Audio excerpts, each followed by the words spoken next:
Hello, hello, and welcome to this episode of the Be Free podcast. I have the lovely Gillian Watt from And Breathe. 1, 2, 3. Is that correct? That's correct. Yeah. Cool. I was like, yeah, And Breathe. And I met Gillian years ago. Gillian actually helped my family, has done some EFT with myself back in the day as well. But Gillian is such a fascinating individual that has so many tools that she supports people with. I absolutely love the work that she does in the world with teens, with horse riders. You know, she speaks to my heart on so many levels of all the things that she does and also how she lives her own life. But Gillian, do you want to do a little intro to who you are? Thank you. It's really lovely to be here. I appreciate the invitation, so thank you for inviting me. Who am I? It was funny. I don't think it's a secret that you maybe popped through a few suggested questions that we might talk about. So I've been thinking about it. And I have got to the wonderful time in my life where I can just say I'm me. You know, a lot of people, you know, when we're growing up, I'm so-and-so's daughter, I'm so-and-so's sister, mother, whatever. And I am all of those things. But I can truly say now that I'm me. And I looked up, I actually Googled, if you look at the Fearless Soul, I Am Me song, check it out, because I thought it summed it up quite well. So yeah, I was born and raised in the northeast of Scotland, but I did spend some time in the States. I went to university there and then returned to raise a family. And that family are up and grown and are producing lots of grandchildren now. So yes, and I've always been interested in mental health and animals and children and so caring for people. So it's kind of that's everything together has kind of led me to this point. Mm-hmm. Amazing, yeah. Amazing. And I love that you've used that definition of that you are, yeah, you are you. I remember when we were going through the adoption process, and we'd got asked a similar question about, you know, who are you kind of thing, and I can't think, or what are, I can't remember the words, but you know, both my husband and I use words like, oh well, we're quite confident, we're friendly, da da da, and they were like, oh no, but they'd meant more of that, oh, I'm a meditation teacher, and you know, these different labels as opposed to kind of who you truly are, I guess. So yeah, no, I think it's really refreshing to see yourself without all these different roles you play, but actually as the individual. So thank you. It's quite a freeing feeling, actually, because I think for so much of my life I have felt like I had a label, but I don't anymore. Yeah, incredible. Love that. So you have an incredible toolkit of resources and support that you have created. So do you want to tell the listeners or watchers, now labeling you, what do you do? So like if people were to come to you, what is it that you do? Well, I have a range of tools in my toolkit. In my professional toolkit, I've got even more in my personal one. So I'm an advanced accredited EFT practitioner, and what EFT is, it's also known as tapping emotional freedom technique. That's a really useful tool that we'll maybe touch on later. Yeah. I'm trained in mindfulness. I'm a mindfulness teacher for schools, and I use mindfulness in my life every day, all day. That's the way I live. 16 guidelines is something we'll also maybe touch on in a wee bit. I'm so intrigued to find out more about that. It's amazing. It truly is by my side all the time, and I definitely live 16 guidelines as best as I can. Let's put it that way. Mm-hmm. I've been attuned to Reiki for years and years and years. I'm just nearly trained in horse emmet, which is something that nurtures horses and their humans as well. Mm-hmm. So basically, I take all these and my experience in life and is from education and music, and I pull it all together to support people. Mm-hmm. So supporting teenagers and their families. I've got a soft spot for teenagers. I say that I support teenagers past and present. Yeah. You know, because if we are not heard as a teenager and stuff happens and we're not listened to and we're not nurtured or paid attention to, that come back and bite us in the rear end later in life. So I work with adults who've maybe had that trauma in their teenage years. And I work, as I say, with schools, partly because I was in education for quite a chunk of time as a teacher and a head teacher. And my sole driving force at that point really was the mental health and well-being of the whole school community. So now I feel I can do that without the restraints of the system. I can do it the way I always wanted to do it. So yeah. Amazing. And I know that you experienced some health challenges in the past, some quite serious ones that kind of moved you out of that teaching role into this incredible work that you're doing now. So I just wondered if you wanted to share a little bit about your journey, because I think it's really inspiring, the journey that you've been through. Well, I think we all have a journey, and I think and in a way my journey started way before that illness, because along the way there were ups and downs, like everybody's got ups and downs. My dad was bipolar. So living with somebody who was finding life hard, you became aware very quickly about mental health and well-being. Yeah. So throughout my whole life, I've kind of just been aware of it, and the ups and downs, and the how it can affect and impact families as well. And then I became a musician and found that I had performance anxiety, which is rubbish when you're meant to be playing in front of people.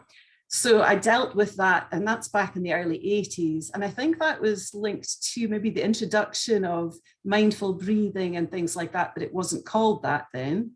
So so that's, again, I'm using those experiences now. When I had my first child, I nearly didn't make it through that because I was given a drug that is no longer given. So I've had lots of ups and downs, but the main one, I suppose, that got me exactly to this point was I had sepsis back in July of 2015. And that was definitely the universe saying, you need to stop for a bit. Yeah. And I spent a long time just trying to get better. I was in bed or on a couch for months.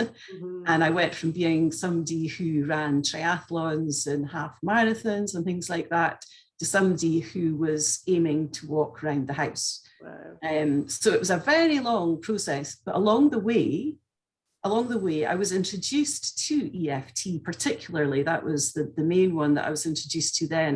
By that point, I was already involved with mindfulness and teaching mindfulness in schools. But the EFT here was something. So in mindfulness, we notice how we are. We notice if we're anxious. We notice if we're feeling a certain way. But with EFT, you could notice it and then do something about it. And I like that because I'm quite practical. Yeah. So my ears perked up to EFT, and I started reading and ended up training. And when the decision was made really that I was going to have to leave education because my the capacity, the physical and mental capacity just wasn't there anymore, I decided that my new chapter would be using my life experiences and training to do what I'm doing now. Incredible. So it's positive, and I can now look back at it and take the positives from it. Yeah. Because without all that, I wouldn't be here. And right now, I feel like I'm in a really good place. Thank you. Because I think it can be so challenging when you're in that moment and of darkness or, frustration and all of those things. It can be hard to obviously see that silver lining. And I think the likes of EFT can be such a practical solution in supporting things like that. I know because I'm experiencing balance issues myself right now, and we touched on this before we came on, like yourself, many years ago when I had my breakdown, I experienced labyrinthitis and chronic vertigo and things like that. So this almost feels a bit like, oh, this is interesting how this is coming up again now. But like you, I'm so grateful for that experience years ago, because I would not be teaching meditation, creating this community, have this podcast, doing Reiki, any of those things, had I not experienced that then. Yeah. But yeah, it's so hard when you're in that space of darkness, isn't it, to kind of keep going and keep going and keep going. But I think it's a really valuable. Yeah. And although I say I'm in a really good place, you know, life goes in cycles and life goes in ups and downs. And for me, I mean, we're at my best time of the year right now, but come September, October, I'm challenged again because I am very much affected by the seasons and have SAD. So I need to get my winter toolkit gets opened up kind of early September. So yeah, it's an ongoing journey. Yeah, it's not something where you arrive at the destination and you can go, oh, that's it. You know, only. Yeah, but it would be boring. Yeah, this is true. Boring. We wouldn't have the appreciation. Yeah, absolutely. Yeah, I like how you've touched on the seasons there as well, and having a seasonal toolkit. I think that's something that I think is really valuable for anyone that's listening or watching, to recognize how their moods and emotions change with the seasons. For me, I actually love the winter. I love the darkness, the coziness, and I kind of struggle when the mornings begin to get lighter. It's like, oh no, but my time, that was my like little dark cozy time. And I have to change my rituals, routines to support that as well. So yeah, I think it is really great to put that out there for anyone that's maybe like, why am I suddenly like not enjoying my yoga in the morning, or why am I not managing to meditate, or why, you know, we can have different things to support us at different times. And as you say, it's ongoing. But yeah, back to the EFT, emotional freedom technique. So you've explained obviously kind of how you went on to study that. Can you, for anyone that hasn't heard of it, experienced it, I've been fortunate to experience a session with yourself, and as have my children, and you know, so I'm so grateful for that. But yeah, for anybody that hasn't experienced it, do you want to share a bit about what it is or how it works? Yes, so EFT is, there's different forms of tapping. Okay, so EFT, emotional freedom technique, involves tapping, literally tapping on acupressure points on different parts of the upper part of our body. And at the same time that we're doing that, we're focusing on a negative.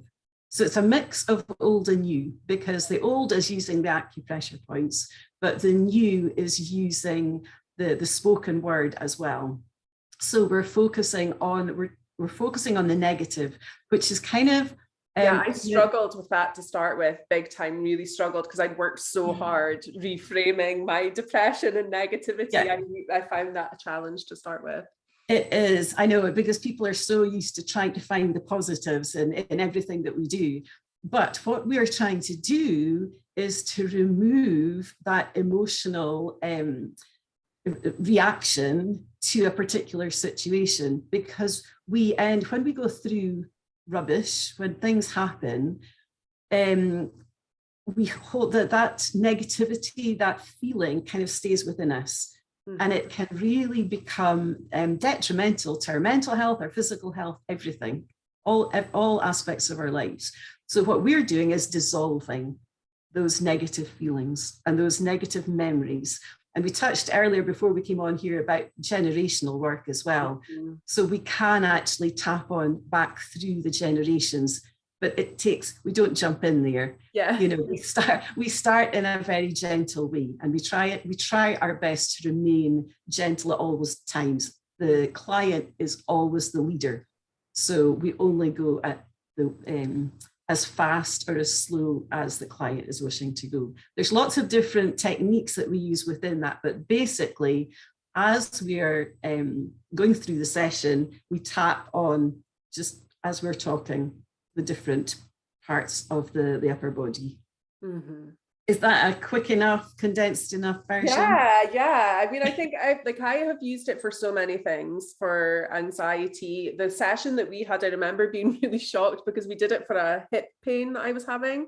And I remember how much emotion came up there that I was really surprised at, because it prevented me from running and from doing certain things. I used to love running. And I remember after a session, like, oh my gosh, I feel like I could run a marathon. It's gone. It's like, wow. So yeah, there's so many different things you can use it for. As I said, I've been using it for balance just now, but yeah, like you can use it in so many parts of your life. I mean, performance anxiety for athletes, for musicians, interview, before an interview, to tap on how you're feeling about the interview. Use that several times with clients to good success. Grief, pain, as you said. Yeah. And I also use it for animals, especially dogs and horses. But that's kind of another extension, another conversation. Yeah, incredible. Yeah, I love what you do and how you can, it's like just doing all the things you love and pulling in all the tools to create whatever is right for that person or animal at that time. It's so amazing. Yeah, I'd like to hop on here though and say, once it's really good when you're trying to work on something specific, work one-to-one with a qualified practitioner. And I always say it doesn't have to be me. Go to EFTI, it's EFT International, and there's a whole list of people in this area, across Scotland, across the UK. We work online, so it doesn't matter where we are. But if you're really wanting to get good work done, work one-to-one. Yeah. However, once you know how to tap, you can do daily tapping by yourself. Switch on the kettle and think about the day ahead. Think about the challenges that are coming up, and you can tap on it. So once you've got the gist of what to do, you can keep that zing off your day. Yeah. Yeah, incredible. Yeah, I often use it if I'm in an anxious situation, but I would tap my chest. And that was a subconscious thing that I used to do. And then once I found out about it, I was like, oh, the body is genius, You trusted you see, that's the thing. We need to trust ourselves because, if you've had a headache, people often will just massage here or that's exactly where to go. And you might find when you're tapping, just like you've done, that you focus on one part more than another. Go with it. Don't get hung up on exactly what to say or exactly the order. Just tap because your body knows what it needs. Thank you. Thank you. So yeah, I absolutely love your zest for life and the great outdoors. I know it's something that you are hugely passionate about, and you also deliver team sessions outdoors, offering different kind of skills. I wondered if you could explain why these sessions work so well. So why did you decide to do outdoors for teams, kind of? Outdoors is just so good for us. The science backs all that up, so I'm not going to go there just now with that. Just being out, moving away from screens, dare I say it? Yeah. Just being together with other people. I did some family sessions as well, group family sessions over the Easter holidays, which was lovely because that was parents and children, young people. But the sessions are very relaxed. I have teams coming who maybe are not making it into school just now, or they have other needs that they're finding school and life in general maybe a challenging place. Yeah. But when they come into our sessions, there's no expectation. They do not have to take part. If they want to lie in a hammock the whole time, they can. It's completely up to them. The sessions are led by them. I offer different things, that are there to do, but they are completely, they make the decisions basically. Yeah. And it's a chance, there's always a check-in at the beginning. I do not push the mental health and well-being part. I will touch on it. We'll maybe do a wee bit of mindfulness in a very relaxed way at the beginning. And the offer is there for a chat if people need a chat at any point. But it's really laid back. And it's one teenager recently was saying to turn to his mum and said, we just get to do what we want. Yeah. And in some cases you would think, oh gosh, that's not very, but that's exactly it. Yeah, if they want to spend their time creating a den, they can. If they want to go and whittle, I trust them. I train them to use tools. So they're using saws, they're using knives. but in a controlled environment, Yeah. but they're gaining skills and they're being trusted. You know, so I think they're heard. I think that's the other thing that I think they feel, I hope that they all feel valued as well, because everybody, you know, there's one teen that always, at any time that she comes, her job is to make the hot chocolate. This last weekend, there was a younger teen. It was his first time to independently start the Kelly kettle and get the water boiled. And he was so chuffed, you know, he got the fire going, he got the whole thing done. So it's just creating that independence. So you're nurturing resilience, you're team building, it's all the good stuff that you want in young people. Mindset, positive mindset, because they've got to, it's very difficult initially to start the fire because we use flints to do that. Okay. That takes a skill. And I've seen, you know, people, so there's one, I can think of one teenager, my goodness, she was about 45 minutes. And I knew that she had to be the one that lit that fire that day, because if she hadn't, she, you know, she would have gone away with a negative feeling, but I knew in the end she would do it. So we just waited, you know. So, and they've got, freedom. I talk about we all need, there's 5 basic needs in life: survival, belonging, power, self-worth, freedom and fun. And that's what the sessions are based around. Incredible. Yeah.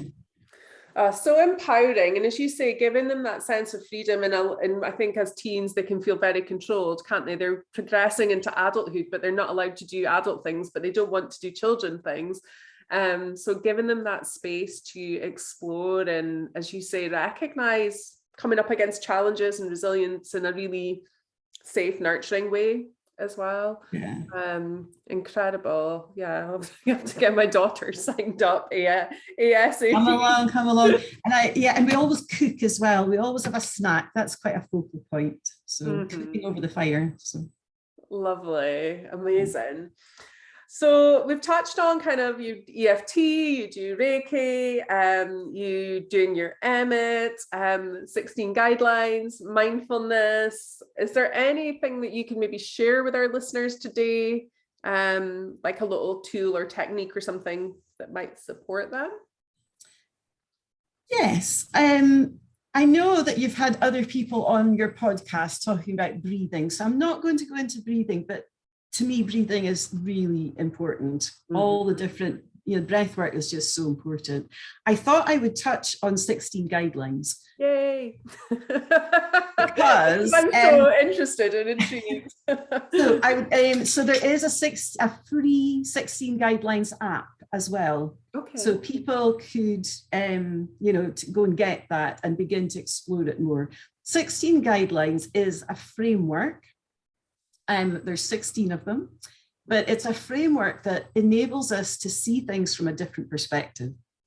So if you can sort of think about your day or your week or at work, at home, wherever, but say somebody walks into the room and you think, that reaction, maybe there's been an argument or a discussion beforehand, or there's just this habitual way that we sometimes respond to particular situations and particular people. So with the 16 guidelines, there's so much more than this because I could talk for years about this. But the essence of it is that the 16 guidelines are divided into four groups: how we think, how we act, how we interact with others, and our beliefs, how we find meaning, okay? And it includes things like patience, humility, right speech, courage, all these good things. So what I'd like to do, we'll just take a minute, okay? And take a breath. So we can stop just now. Take a breath, a mindful breath in any way you wish. And breathe out. And just focus on perhaps a little uncomfortable feeling. Just let's not go for any biggies today, but just something that's maybe a bit uncomfortable, maybe something that was said earlier today or yesterday. and just think and notice how you're feeling about it. And then just mull over what happened, and then come back to where we are. All of these things tie together, because as I speak, I think, this is also an EFT situation, isn't it? Because you could help work with that. Mm-hmm. So what I do is there's 16 cards, and there's always one that jumps out. And this one, I literally leapt out at me just now, and it says honesty. Mm. Okay, now you will have an idea of what honesty means to you. I will have an idea of what honesty means to me. And it'll all be the same, but everybody's got a slightly different angle on it. So there's a handbook, and you can get this information online as well. But they then talk about what honesty means in a very detailed, thoughtful way that you might not have considered in some places before. Mm-hmm. And I'm just going to read, I won't read the whole thing, I promise, but I'll just read a little essence of what it says about honesty. So honesty is an opportunity to move through the world gracefully without harming other people.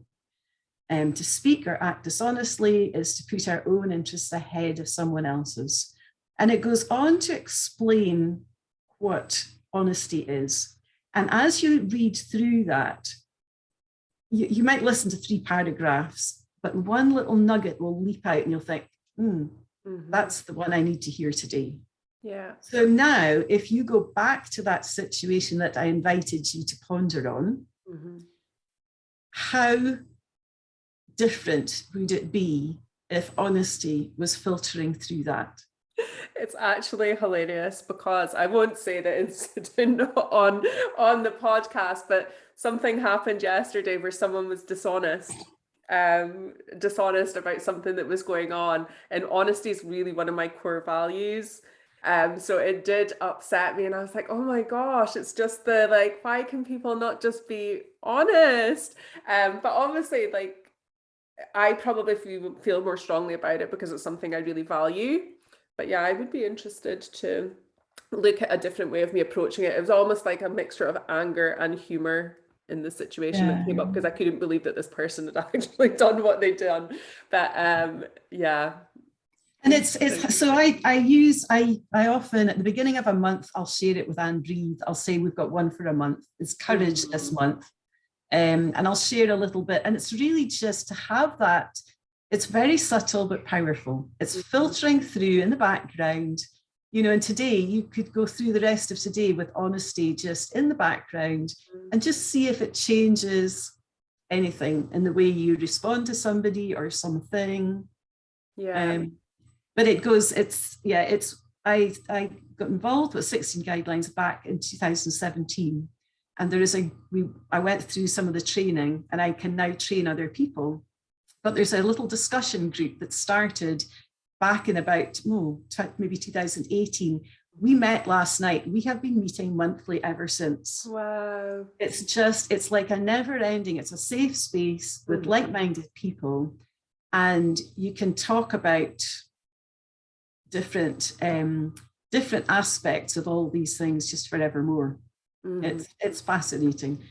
So that's a very, very skimmed version of it. There's role models attached to the guidelines as well, and there's different practices that we use. There's 7, again, it's tools. There's 7 tools, mindfulness being the most important one.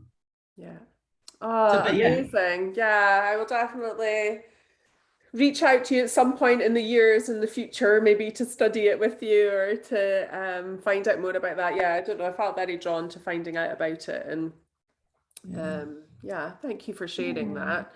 So you have lots in your toolkit, but obviously you use all these things yourself, but is there anything else that you love to do for yourself to support your mental, emotional, spiritual, or physical health? I think especially since the sepsis, I look after myself much better than I used to. So I eat. I've always eaten pretty clean, but I eat very clean. I exercise. I sleep well. I love to be in the outdoors. Spending time with family when I can. Some of them are far away, so I don't get to see them all the time. But cold showers, all of those things, and just enjoying life. Yeah. Just taking time to out. And it's because I think when I started this journey, this chapter, there was another young adult who was starting out around about the same time. And we were talking about it. And I said, you know, self-care for us, for you, Susie, as well, it's not an add-on. We have got to look after ourselves, because if we're not looking after ourselves, we need our bucket topped up, whichever way you want to look at it. You know, we cannot pour from an empty vessel. Mm-hmm. So we cannot be there holding space for other people if we're not looking after ourselves. Absolutely. Absolutely. No, I think that's so important. And I know many of my listeners are very caring, compassionate people who tend to put other people before themselves. And yeah, I hope that that kind of inspires them to make that time and see it as an essential, like a non-negotiable is what I always try to put. It's non-negotiable, because otherwise you end up on your arse in bed. Yeah, absolutely. So yeah, amazing. So you have so many opportunities for this sense of freedom. And freedom is something that's really important to me. My business, my book, my podcast, my community, all of these things are based around this. But what does freedom look like for you? It's such a huge question. I think I've touched on a lot already, especially at the beginning, saying that I'm now just me. That's a sense of freedom. Mm-hmm. But I will say that I was up close by me, there's a piece of water, and the other evening I went up with my paddleboard, and I was sitting in the middle of this empty bit of water, just me and the rest of the world in total silence, the breeze sort of blowing past, and that felt pretty free. Mm-hmm. It's either something like that or at the top of a hill once I'm up to the top and I just sit. Yeah. Yeah. Incredible. Yeah, I can picture the scene, and I think that's where your mindfulness is so beneficial, isn't it? Where you can appreciate these moments and not be in your head. I know years ago, I used to only, when my daughter was younger, ride my horse like quite late at night. And once she was in her bed, and sometimes I'd ride at night and I'd see a fox, and it was only me riding. I'm like, oh my gosh, this is just, such a sense of freedom, and just that mindful moment whilst, the world is quieter. Oh, thank you so much. So what is the best way for people to connect with you moving forward? I'm sure after this conversation, there'll be lots of people wanting to connect with you for a whole host of different reasons. But what's the best way for people to connect with you, or what have you got coming up that might support people? Well, I'm on social media everywhere. If you just put and breathe 123 in anywhere, you will find me. You've got to put the 123 though.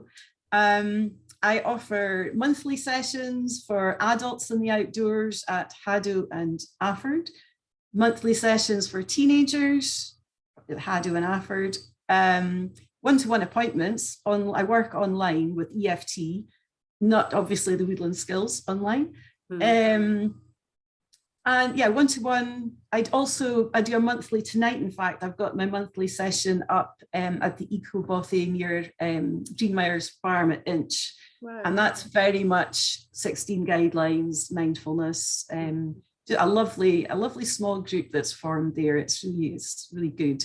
Just a nice time to, I think these monthly sessions, it's helpful to have a routine where we check in. Yeah. So we can check in, remind ourselves why we're doing what we do, and then they go off for the month and then just come for a top up again. Mm-hmm. So I enjoy these sessions, yeah. I've also got an introduction to Calm Rider coming up, which is basically, again, it's all the same tools, but I was brought up with animals, I was brought up with horses, and I love supporting horses and their humans now. So I'm doing an introduction to that in the middle of May at Lady Luck, which is beside Inch.